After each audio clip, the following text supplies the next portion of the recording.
Magandang hapon mga kapatid.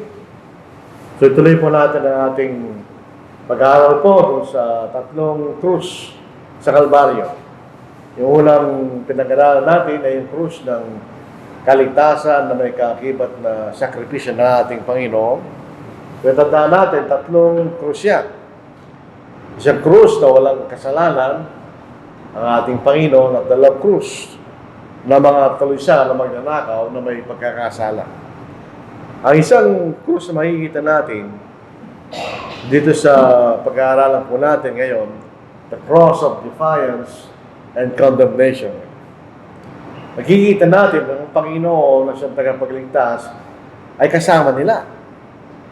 At ang Panginoon ay ang tagapagligtas nang siya'y buhay pa, ay meron siyang kapangyarihang magpatawad ng mga kasalanan. Na mababasa sa Matthew chapter 9. So kung meron silang pagkakataon, kasama nilang tagapagligtas sa panahon na yon, ay maaari silang ligtas ng ating Panginoon. Sapagkat siya'y may kapangyarihang magligtas kung siya'y buhay pa. Pero isa sa mga makikita natin, isa sa mga kasama niya na pako sa krus, ay nagpakita ng pagmamatigas at iti magdudulot ng kapahamakan sa kanya.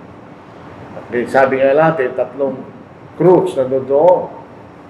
Basahin natin sa Matthew 27. At sa itaas ng kanyang ulo, inilagay nila ang paratang sa kanya, nila susulat, ito si Jesus, ang hari ng mga Hudyo. At may dalawang tulisan na ipinakong kasama niya, isa sa kanan at isa sa kaliwa. Sa ganitong paraan ay nilapusta siya ng mga tulisan na ipinako na kasama niya. So yung una, yung dalawang tulisan, ay parehong umaalpusta sa ating Panginoon. Inaalipusta nila ng ating Panginoon. Dalawang tulisan. Pero makikita na sa ikalawa, mayroon din nakasulat na pamagat sa itaas niya, ito'y ang hari ng mga Hudyo. Patuloy siyang pinagtatawanan ng isa sa mga kriminal na ipinangako, nagsasabi, hindi ba ikaw ang Kristo? Iligtas mo kami, ating sarili at kami, kanya. Subalit sinaway siya ng isa at sa kanya sinabi, hindi ka ba natatakot sa Diyos? Yaman ikaw ay nasa kahinding hatol ng kaparusahan. Tayo ay nahatulan ng matwid sapagkat tinanggap natin ang nararapat na kabayaran sa ating manggawa. Subalit ang taong ito ay hindi gumawa ng anumang masama. Sinabi niya, Jesus, alalahanin mo ako pagdating mo sa iyong kaharian. So yung isang tulisan, sino mamatigas? Ito ang kagandahan itong iba-ibang account ng Ebanghelyo. Sa kay Mateo, sabi niya, dalawang tulisan umaalpusta sa ating Panginoon. Sa version ni Luke, yung isa yung minto. Hinilala na kung sinong kasama nilang napako sa krus. Pero yung isa nagpatuloy sa pag-aalipusta sa ating Panginoon. Sabi niya, hindi ba ikaw ang Kristo? Iligtas mo yung sarili at kami, ganyan. Pwede naman gawin ng Panginoon nyo. Pero siya nagmamatigas.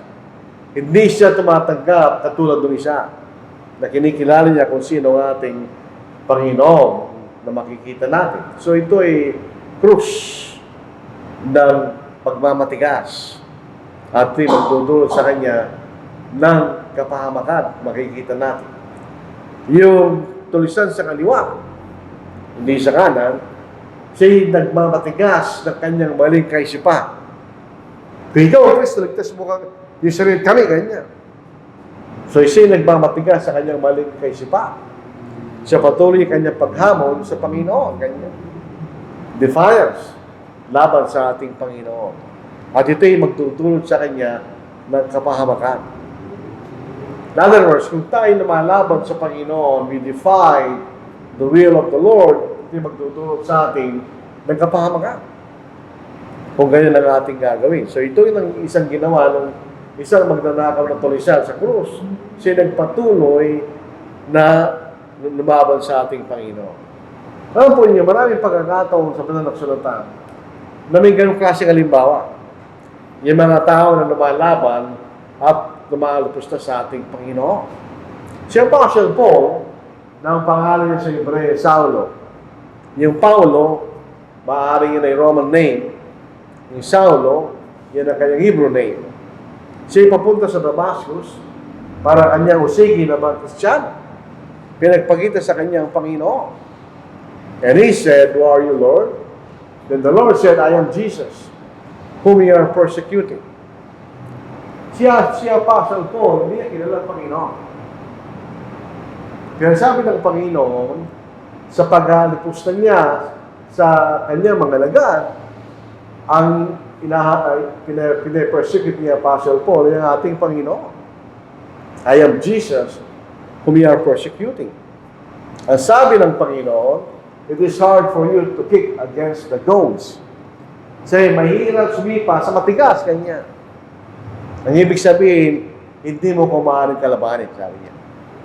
In other words, kung tayo po yung lumalaban sa Panginoon, at tayo lumalaban sa kanyang katotohanan, hindi ka magtatagumpay, kanya.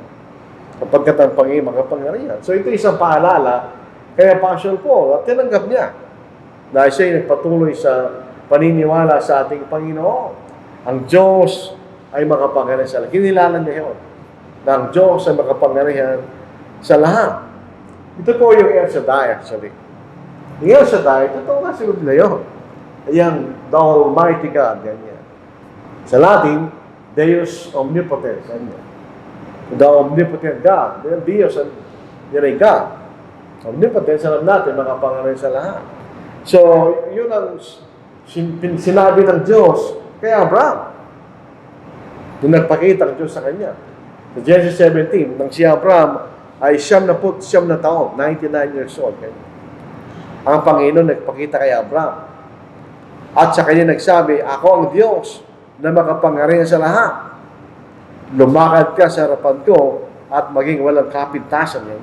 So isang mahalagang bagay na ipinakilala ng Diyos kay Abraham, siya ang Diyos na makapangyarihan sa lahat. Kanya.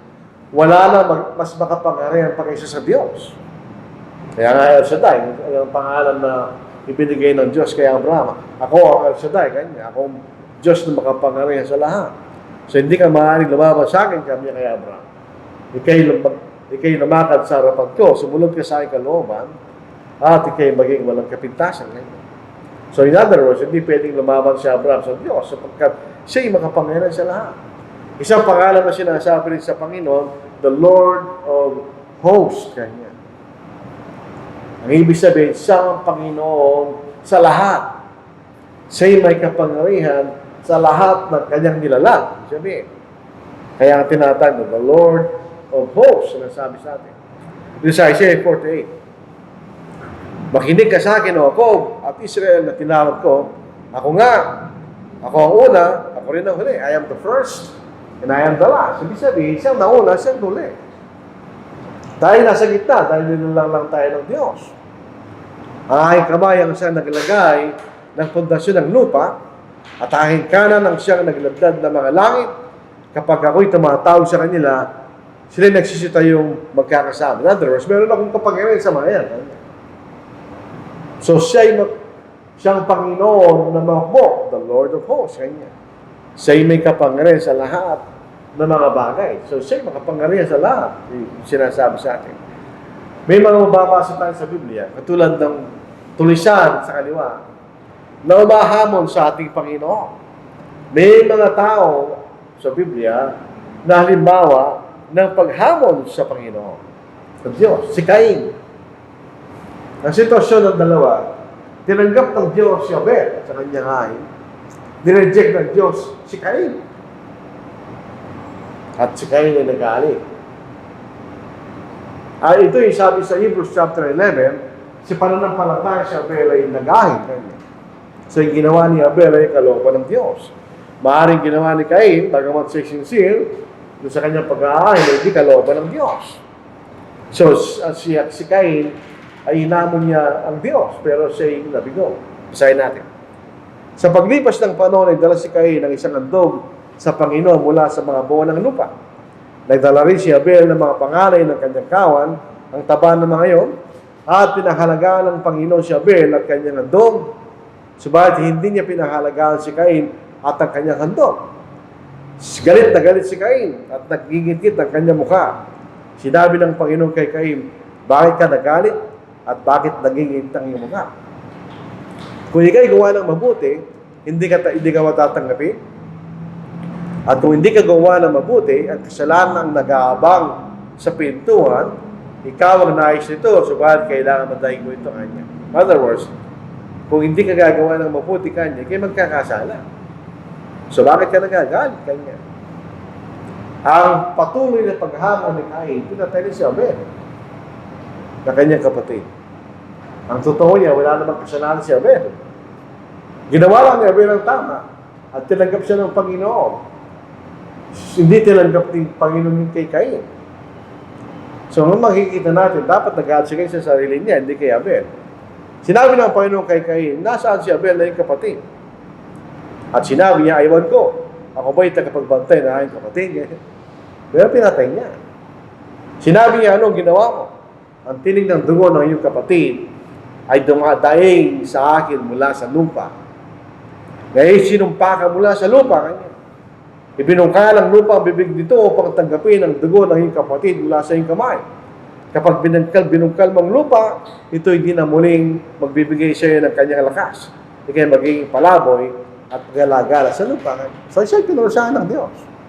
Sa kanyang patuloy na paghamon sa Diyos, ang dapat ginawa ni Cain, siya nagsisi. Kanyang pagkakamali. Pwede siya nagsisi. Siya nagpatuloy na nagmatigas sa Panginoon at nagigantihan niya kanyang kapatid na si Abel at siya pinurusahan ng Diyos. Tingin pa po tayo, si Pharaoh. Si Pharaoh, dito po sa Exodus chapter 7, 1-6. Ang sinasabi ng Panginoon kay Pharaoh, sinabi ng Panginoon kay Moses, tignan mo, ginawa kitang bilang Diyos kay Pharaoh, at si Aaron ng iyong kapatid ay magiging iyong propeta. Yung sasabihin ng lahat na aking inutos sa iyo, sasabihin kay Pharaoh at ni Aaron na iyong kapatid upang pahintulutan ng mga anak ni Israel na lumabas sa kanyang lupain. So, ang pakiusap ng Panginoon ay lumabas ang mga Udyo o Israelita mula sa Egypto. Subalit, aking pagpapatigasin ang puso ni Pharaoh at aking pararamin ang aking mga tanda at mga kababalagan sa lupain ng Egypto. Ano ibig sabihin? No? Ang totoo niyan, si Pharaoh, matigas na yung puso niya. Pero gagawa ang Panginoon ng mga tandahan. Ito yung makikita yung mga salot sa kay Pharaoh. At lalong titigas ang puso niya. Ibig sabihin, ang purpose ng Diyos na mga tandang ito ay para lumabot yung puso niya. Pero instead na maging epekto ay titigas ang kanyang puso. Huli si Pharaoh na hindi makikinig sa inyo, at aking ipapatong sa Egypto ang aking kamay, at ilalabas ko ang mga aking maukbo, ang aking bayan, ng mga anak ni Israel, sa lupang Egypto, sa pamagitan ng mga dakilang gawa ng paghato. Malalaman ng mga Egyptyo na ako ang Panginoon, kapag iniunat ko sa Egypto ang aking kamay, at inilabas ko ang mga anak ni Israel mula sa kanila. Ngayon ang ginawa ni Moses at ni Aaron, kung anong inutos ng Panginoon sa kanila, gayon ang ginawa nila. Kasi Pharaoh, matigas na puso niya, hindi siya naniniwala sa Diyos. Pero ang epekto na mga gagawin ng Panginoon, dalawang bagay. Hindi na siya lalambot o siya titigas. Pero nalalaman ng Panginoon kung anong gagawin niya. Hindi siya ito ang utos niya kay Pharaoh. No? Walang alam si Pharaoh sa gagawin ng Diyos. Nakita lang ng Diyos kung ano ang gagawin ni Pharaoh. Wala siyang kinalaman doon. Yun ay kalooban ni Pharaoh. Ang tagikita ng Diyos na doon sa mga tandang gagawin ng Pharaoh ay titigas ang puso niya kanya. So yun ang sinasabing patitigasin ko ang puso ni Pharaoh, sabi ng Diyos. Ano nangyari? Matigas ang puso ni Pharaoh. Ang puso ni Pharaoh ay nagmatigas pa rin kanya. At hindi niya pinakinggan sila gaya ng sinabi ng Panginoon. Pinagmatigas. Sinabi ng Panginoon kay Moises, ang puso ni Pharaoh ay nagmamatigas. Ayaw ng paalisin ng bayan kanya. Hindi talagang paalisin ng mga Israelita, ginagamit nila eh.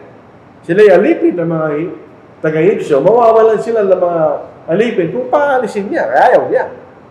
Meron ginawa ng Panginoon sa pagmamatigas ni Pharaoh. Ito yung mga salot. Hindi na natin babasahin, nandiyan naman. Ang ilog ay naging dugo.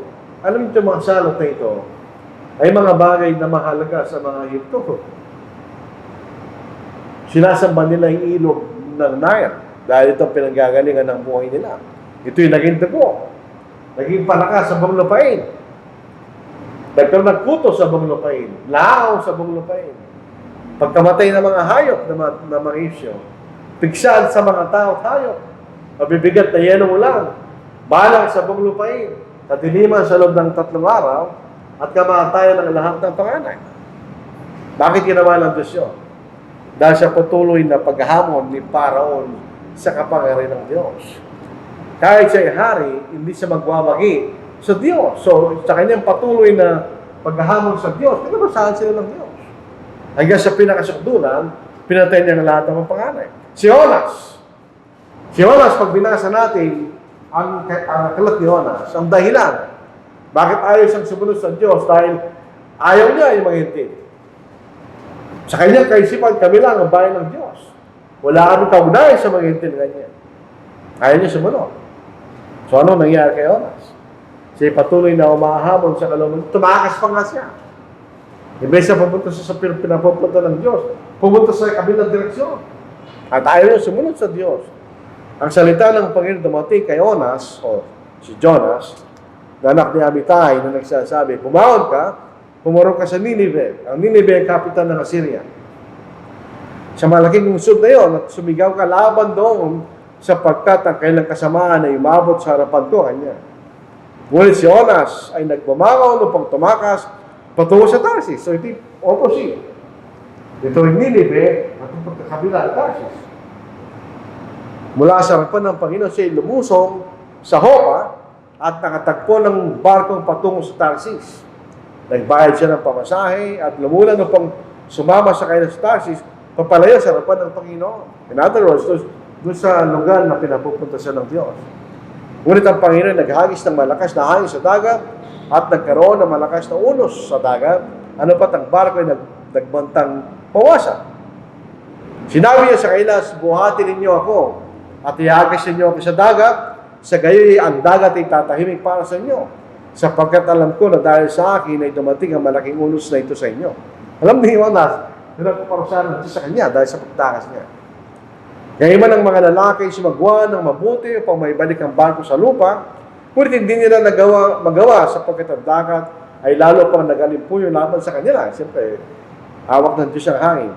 Kaya sila ay tumawag sa Panginoon, nagsabi, nagmamakaawa kami sa iyo, Panginoon, huwag mo kaming ipahamak dahil sa buhay ng lalaking ito, huwag mong iatang sa amin sa amin ang walang salang dugo, sapagkat ginawa mo ang Panginoon ang nakakalugod sa iyo. Kaya kanilang binuot si Jonas at tiniyagi sa dagat at ang dagat ay tumigil sa pangangalit nito na magkakailubang natakot ang mga tao sa Panginoon at sila nagandog ng isang alay sa Panginoon at gawa ng mga panata. At naganda ang Panginoon ng isang malaking isda upang lumukin si Jonas at si Jonas ay nasa tiyan ng isda sa loob ng 3 araw at 3 gabi. Nagtagumpay ba si Jonas sa kanyang pagmamatigas labas sa Diyos? Hindi. Siya pinurusahan ng Diyos. Siya yung na kinain ng malaking isda. Actually, hindi naman balian na yun. Yun yung malaking isda. At siya yung nanatili sa tiyan ng isda sa loob ng 3 araw at 3 gabi. Ang mga bansang Israel, ang mga propeta, sila ay nangangaral sa bayan upang magsisil bayan sa kanilang pagkakasala. Binibigyan sila ng pagkakataon ng Diyos para magsisi, para hindi sila maging parusahan ng Diyos at maging alipin sa ibang bayan. Binibigyan sila ng pagkakataon ng Diyos. Dito sa pagkakataon na ito, ganito ang sabi ng Panginoon, tumayo kayo sa mga daan at tumingin. At ipagtanong ninyo ang mga sinaunang landas dahil sila yung umalis sa totoong sa kautusan ni Moises. Ibig sabihin, bumalik kayo guys sa kautusan ni Moises, yan ang sinasabi ng Panginoon.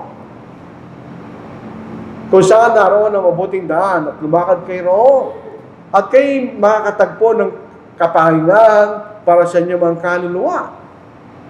Ngunit, kayo lang sinabi, hindi kami lalakad doon.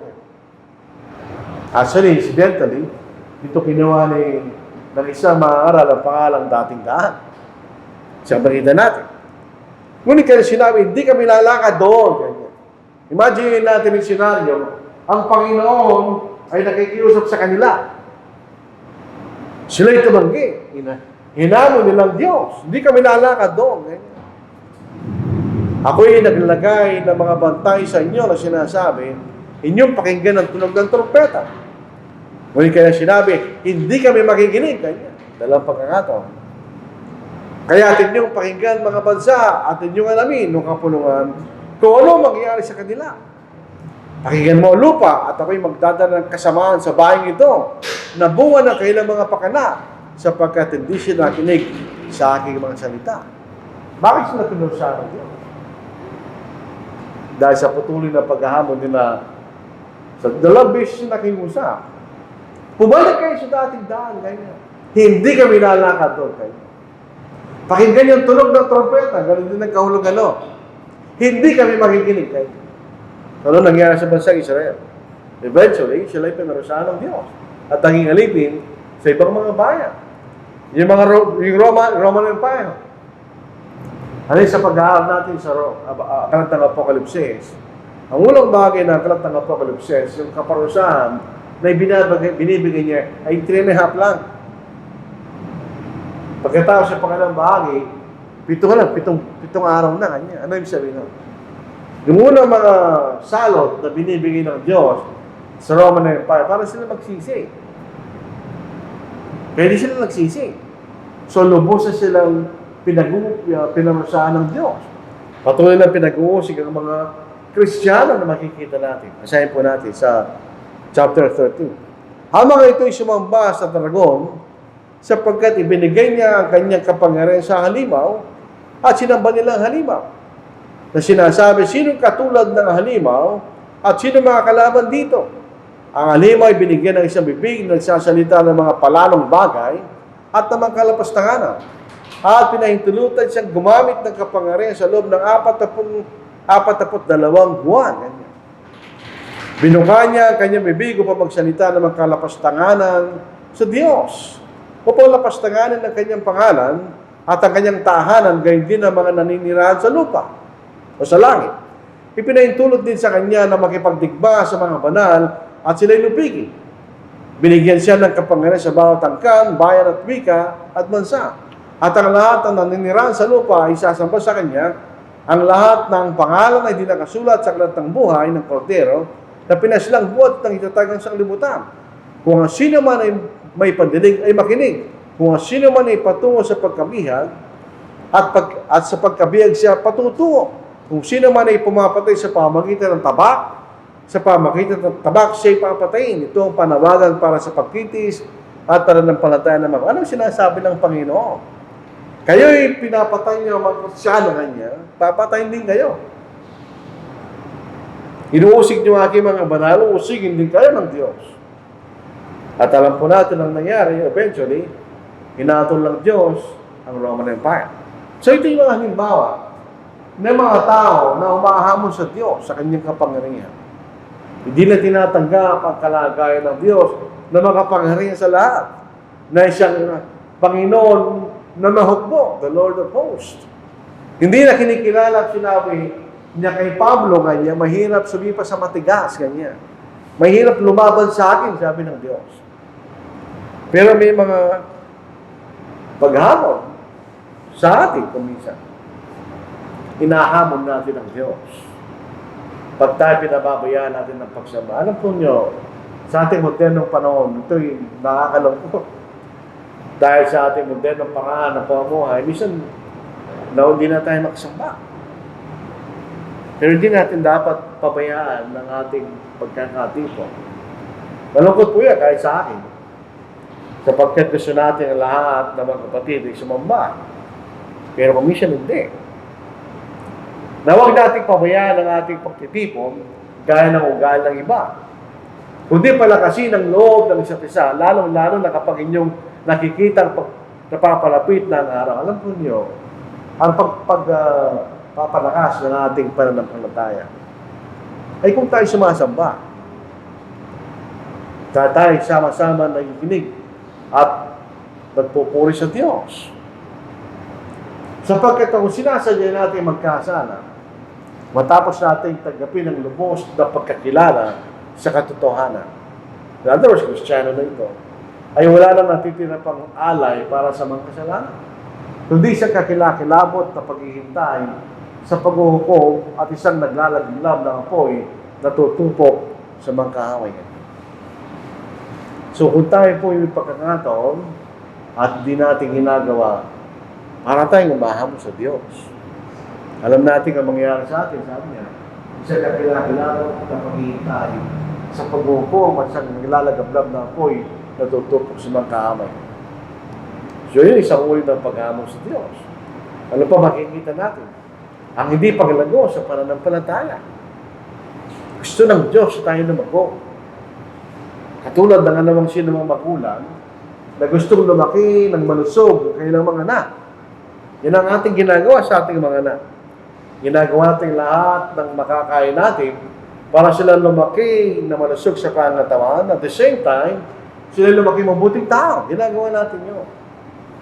Kapag ka ang ating mga anak ay napastangan at pasaway, hindi tayo natutuwa. Yun ay kalungkutan sa atin. Alam natin yun, kung tayo magulang. Ito'y lihim nating iniiyak sa gabi. Pag ang ating mga anak ay napastangan at pasaway, yun ay masakit sa damdamin ng isang magulang. Kaya hindi sa damdamin ng ating Diyos na makapangyarihan sa lahat. Gusto niya tayong lumago. Bakit yun ang paraan para tayo maligtas? Ang paglago ng ating pananampalataya ay nagbibigay sa atin ng mas malalim na appreciation sa Diyos. Nakita natin nung tayo nag-aaral sa mga propeta, nagsimula tayo kay Isaiah, lalo natin nakilala kung sinong Diyos. At anong Diyos? Hindi siya mabagsik na Diyos, actually. Siya yung mapagtiyagang Diyos sa atin. Binibigyan tayo ng pagkakataon. Kaya lang kung inahamon natin siya, doon siya nagiging mabagsik. Yun ang nakikita natin sa pag-aaral sa Biblia. Sapagkat bagaman sa panahon ito ay dapat na kayo ay mangguro na, kailangan muling may magturo sa inyo ng mga unang simulain ng aral ng Diyos. Palagi natin binabasa ito. Hindi na natin kailangan alalahanin pa yung dati nating alam. Pero ibig sabihin, ang dati nating alam, hindi na natin kailangan balik-balikan pa para pag-aral. Alam na natin yun. Hindi na tayo kailangan palalahanin pa ng isang tao para sabihin nyo, alalahanin mo ito. Alam na natin yun. Wala ba tayo umulan sa pag-aalam ng ating pananampalataya? Kayo na kailangan ng gatas at hindi na pagkain matigas. Sapagkat ang bawat tumatanggap ng gatas ay walang alam, salita ng katwiran, palumasa ay sasaksan ito. Ito po ay napakadaling maintindihan. Ang sanggol, limitado lang sa gatas ang kanyang kaya kainin. Pag pinakain mo, mamamatay siya. Wala siyang kakayahan sa kanyang katawan. Sa pag ang Kristiyano ay patuloy na hindi lumalago sa kanyang pananampalataya sa kanyang para siya sanggol. Hindi niya kayang tanggapin yung manalalim na bahagi ng ating pananampalataya. So pagkaroon ng ating gagawin, tayo umahamon sa Diyos actually, whether we know it or not, pag yun ang ating ginagawa. Ipasahin pa po natin ang talata. Dito sa unang Korinto, 3 kabanata, si Apostol Paul ay galit. Sa mga taga-Korinto, hindi na kayo lumago kanya. Noong unang panahon, pinakain ka kayo ng gatas. Dahil naman nararapat sapagkat bata pa sa pananampalataya kanya. Pagkaraan ng maraming panahon, ganun pa rin kayo. Nalalaman natin sa Acts chapter 18, yun ang simula ng Iglesia sa Corinth. Sabi ni Apostle Paul, subalit ako mga kapatid ay hindi makapagsalita sa inyo ng tulad sa mga tao espiritual. Dahil hindi nila naintindihan ang kanilang pananampalataya. Kundi tulad sa mga makalaman, tulad sa mga sanggol kay Kristo kanya. Pinainom po kayo ng gatas at hindi ng pagkain matagas, pati ka sa pagkain, sapagkat hindi pa nyo kaya ito. Noon, kanya nasimula. Hanggang ngayon, kanya. So, by necessary press, may panahon ng lumipas. Hanggang ngayon, hindi pa nyo kaya. Sapagkat kayo makalaman pa kanya. Sapagkat habang sa iyo may mga paninibugo at mga pagtatalo, hindi ba kayo makalaman at kayo lumalakad ayos pamantayan ng mga tao? Kaya meron tayong awit, higher ground. Hindi tayo sa pagpamantayan ng mga tao. Dahil mas mataas sa pamantayan ng Diyos, kanya. Pero hindi kayo nabago, sabi ng Apostle Paul. So yung patuloy na paghahamon nila sa Diyos, kung hindi sila magbabago sa kailang kaisipan, pagtalikod sa pananampalataya. Sa katagalan ako ng aking pagiging Kristiyano, mula noong ako ay nabautismo noong 1981 hanggang sa panahon na marami na tayo nakitang tumalikod. Ang isa hindi ko makalimutan na kapatid, na ako'y binata pa at sumasama pa kami sa Valdez Building noon.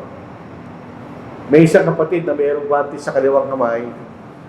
Tapos pagtapos na yung pagsamba, sabi niya, sadsarang vapor, kanya. Yung sabi, kailangan tayong manatili hanggang sa wakas, kanya. Unfortunately, yung tao yung tumalikod Tumalikod siya. Tumalikod siya sa pananampalataya. Nakakalungkot siya, tumalikod siya. Kung sinasabi niya sa tsarang vapor, kaya sa katapusan, hindi sabihin, hindi niya nagawa. Pag tumalikod tayo sa pananampalataya, nilalabanan natin ang Diyos. Wala na tayong pag-asa pag tumalikod tayo sa Diyos. Bakit? Kung di ka magbabago sa iyong pagtalikod at di ka babalik sa Diyos, wala ka ng pag-asa. Sapagkat hindi mangyayari ng mga dating naliwanagan na, ito mahirap sa mga Kristiyano na. Tapos tayo tumalikod. Ano pang sasabihin natin sa tao yun? Alam mo yung totoo. At nakalasap ng kaloob ng kalangitan at naging kabahagi ng Espiritu Santo. Ibig sabihin, nakita ninyo ang pinahayag ng Espiritu Santo. At nakalasap ng kabutihan ng salita ng Diyos, naranasan mo na at napatunayan ng salita ng Diyos totoo sa buhay mo. At na magkapangyarihan ng panahon darating. At pagkatapos ay tumalikod, ganyan. Tumalikod siya, pananampalataya. Ay muli pa ng balikin sa pagsisisi, yamang sa kailang sarili, muli nilang ipinako sa krus ang anak ng Diyos at itinaas sa kahihiyan. Yung kamatayan ng Panginoon, hindi naman yun mabuti sa kanya. Yun yung kahihiyan. Death penalty yun So pag tumalikod tayo sa Diyos, iniwan natin ang ating pananampalataya. Muli natin nilalagay ang Diyos, anak ng Panginoon, anak ng Diyos, ang ating Panginoon, sa kahihiyan. Pag hindi ka nang malis doon, wala ka ng pag-asa. Kung ikaw ay mapaparusahan, pagdating ng araw. Yun ay paghahamon sa Diyos. Ang pagtalikod sa kanyang biyaya na pinahayag ko sa atin. Ang pagtuturo ng maling aral. Ito'y paghahamon sa Diyos. Merong turo na pinakita sa atin ng Diyos. Yun ang totoo. Pag nagturo tayo ng maling aral, inahamon natin ang katotohanan ng Diyos. Napakahirap nun. Ito sa 2 John 9-11. Ang sino mang lumalampas at hindi na nanatili sa aral ni Kristo, ay hindi kinaroroonan ng Diyos. Ang nananatili sa aral ay kinaroroonan ng Ama at hindi ng Anak. Kung sa iyo dumating ang sinuman, regardless kung sino siya, at hindi dala ang aral na ito, hindi dala ang aral ni Kristo kanya, huwag yung tanggapin sa inyong bahay at huwag yung siyang batiin. In other words, with regards doon sa pangangaral niya, hindi naman absolutely huwag mong tanggapin, parang kamag-anak mo siya o ano. Tapos, pag pupunta sa paramahal, huwag mong tanggapin kanya. Kung ganun lang ang sasabihin niya. Sapagkat ang bumabati sa kanya ay nakikibahagi sa kanyang masasamang gawa. In other words, pag binati mo siya, tinanggap mo siya sa bahay mo, kahit alam mo nang tuturo ka ng mali kanya, may isama ka niya sa kanyang masamang gawa. Kung ipatutuloy mo siya, kailangan sabihin mo sa kanya sa'yo mali. At hindi mo pakinggan at tanggapin yung aral niya kanya. So pag tayo nagturo ng maling aral, tumanggap tayo ng maling aral, hindi paghamon sa Diyos. Katulad ng mga nakita natin sa una nating bahagi ng ating pag-aaral. Ang pagsagot sa Diyos. Meron ba tayong karapatan sumagot sa Diyos? Kung tayo po'y dumating sa pagsubok, kapigatihan, pwede ba natin sabihin, ba't mo ginagawa sa akin ito, Diyos? Pwede ba natin sabihin niya? Alam niyo si Job, kung ba pag-aaral si Job sa Old Testament, dumating siya sa puntong yun. Gusto kitang makausap o Diyos, kanya. Ano ang dahilan? Ba't nangyari sa akin ito? Dumating siya sa puntong yun. Walang karapatan siya. Dahil nagsisi siya. Sabi niya, sinabi ko ang mga bagay, hindi ko dapat sabihin. Kaya sasabihin mo sa akin, bakit tumahanap pa siya ng kamalian? Sapagkat sino makakasalungat sa kanyang kalooban, kanya. Ngunit sino ko tao na magipagtahan sa Diyos? Sasabihin ba ng bagay na inubog doon sa umuhubog sa kanya, bakit mo ako ginawang ganito, kanya? Pag tayo gumagawa ng palayok, magrereklamo ba yung palayok sa atin? Hindi, ikaw gumawa nun eh. So tayo ginawa ng Diyos. Lalabanan ba natin ang Diyos? Bakit nangyayari sa atin ito, mga natin? O wala bang karapatan na magpapalayok sa luwag upang gumawa mula sa isang limpak ng isang sisidlan para sa marangal na gamit, ang isa para sa pagkaraniwang gamit. Ito'y tumutukoy doon sa pinili ng Diyos sa kanyang planong pagliligtas. Meron akong pinili na gamitin sa planong pagliligtas kanya. Wala bang karapatan doon, sabi ng Diyos. Yung mga tao pinili niya sa plano ng pagliligtas, ay hindi sila maliligtas automatically. Narandagan sila ng gawain. Kailangan pa rin silang sumunod doon sa kautusan, kung ano man ang kautusan nila, para sila maligtas. Bakit nung kinu-question, sabi ng Diyos? So wala tayong karapatan sa bukod sa Diyos. Kailangan na tayo lumakad na may pananampalataya at tanggapin natin ang kalooban ng Diyos. So katanungan, yun bang nasa kaliwa ng Panginoon na ligtas? Patuloy siyang umamon, umalapustat, laban sa Diyos, na hindi tinanggap ang kanyang pagkakamali. Yung isa tinanggap niya. Tayo karapat-dapat lang tayo dahil sa ating ginawa. Itong tao ito, wala siyang kasalanan kanya. Kinalala niya ng kanyang kamatayan, walang kaunahan sa kasalanan kanya. Naligtas ba yung tao yun na nangmamon sa Panginoon? Hindi siya naligtas. Nandun ang pagkakataon, kasama niya ang tagapagligtas. Kung tayo po'y nabuhay sa panahon ng ating Panginoon, swerte ka. Dahil pa yung kanyang ligtas directly sa oras na yun. Dahil siya ang tagapagligtas. Dinatan tayo, patay na siya, so kailangan tayong sumampalataya sa kanyang mga salita. Naligtas ba siya? Hindi siya naligtas. Imbes na sumampalataya sa inamon niyang Panginoon. Kung ikaw ang Kristo, ligtas mo yung sarili, kami ganyan. Ano ang nangyari sa kanya? Naparasaan siya. May namatay siya eh. Yun ang problema doon. Kailangan sa pagkakataong magsisipay, namatay siya eh, sa araw na yun. So ito ang krus ng paghamon sa Diyos, sa ating pangyabang sinagdoon. So sa ating pagtatapos, ang Diyos ay makapangyarihan sa tandaan natin yun. Hindi tayo uubra kung siya ang ating laban at hamunin. Kung sa mga presidente lang, hindi ka uubra eh. Tao lang yun. Katulad na nating tao yun, kung hindi ka pa rin uubra. Ng mga sa may kapag-arihan, hindi ka rin uubra. Dahil mga tao lang yun. Ano pa kung lalabanan mo ang Diyos na makapangyarihan sa lahat? Ano mangyayari sa atin? Hindi tayo uubra. Hindi tayo mananalo sa Diyos. Lahat ng lumaban sa Diyos ay nabigo. Kung tayo gano'n, lalaban tayo sa Diyos, mabibigo rin tayo. Ang paunahing kaawin ng Diyos ay si Satanas. Siya yung mapaparusahan sa impyerno. Siya ang unang pupunta doon. Siya ang unang ilalagay ng Diyos sa impyerno. Na doon kanya ay walang, ang paghihirap doon ay walang gabi at araw, kanya walang kapahingahan na, sa pahirapan na madadanasan mo. Si Satanas ang nauna doon. Siya ang unang umamo sa Diyos. Siya ang unang pupunta sa impyerno. Hindi totoo yung nakikita natin na siya ang hari sa impyerno. Hindi totoo yun. Siya ang unang mapaparusahan doon. Basahin natin. Dito sa Apocalypse, chapter 20, verse 10. Satanas, kalaban ng Diyos. Hindi siya mananalo. Knockout si Satanas. Walang pag-asa. Basahin natin. At ang diablo na tumaya sa kanila ay nihagi sa lawa ng apoy at supre na kinaroonan din naman ng halimaw ng bulang propeta at sila'y pahirapan araw at gabi magpakailan pa man. Bakit? Dahil sila lumabas sa Diyos. At hindi sila nagtugumpay. So sabi nga ng Panginoon kay Apostle Paul, mahirap sipain ang matigas. Subukan nyo kung hindi kayo naniniwala dyan. Kung maghanap kayo ng isang malaking bato, tapos sipahin mo. Bukas, ihilutin yung paa mo. Kung hindi pa naputol yung paa mo, pilay ka.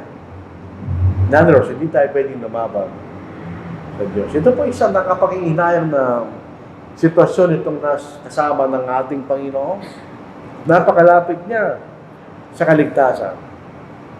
Pero dahil sa kanyang pagmamatigas, nawala. Yun ang sinasabing malapit na wala pa. Dahil sa kanyang katigasan at paghamon sa Diyos. So ito po ang ating mensahe po sa hapong ito, na may matuto tayo sa salita ng Diyos. Purihin po natin ang Diyos sa kanyang mga salita. Hindi po mensahe ng tao ito. Ito yung mensahe ng Diyos. Ito yung mensahe galing sa salita ng Diyos.